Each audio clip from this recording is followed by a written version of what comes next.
Hi అండి, welcome to Sanvitha garden. ఇదిగో చూసారా, అది చిన్న పాదండి. ఇది ఏంటంటే బీర్ పాదండి. గుండ్ర పెట్టుకున్నాను నేను ధర్మకోల్ దాంట్లో. ఒకే తీగ వచ్చింది, 2 తీగలు ఉంటే చనిపోయినాయి అన్నమాట. ఒక్క తీగకి చూసారా ఎంత బాగా కాసిందో కాయ. గార్డెన్లోకి వచ్చాను, ఏమీ లేదులే చచ్చిపోయింది కదా పాదు అనుకున్నాను నేను. ఒక్క కాయ కాసిందండి, చూడండి ఎంత బాగుందో. సూపర్ ఉంది కదండి. దీన్ని హార్వెస్ట్ చేసుకుందామండి ఈరోజు. ఇదిగోనండి ఎంత బాగుందో చూడండి.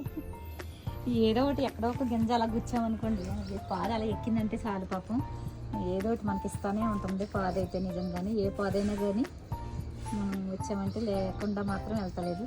ఏ విత్తనం పెట్టినా సరే అది ఇచ్చేస్తుంది మనకు తిరిగి. చెట్టు అయినా సరే, మరి విత్తనాలు పెట్టి పాదైనా సరే, ఏదైనా కానండి.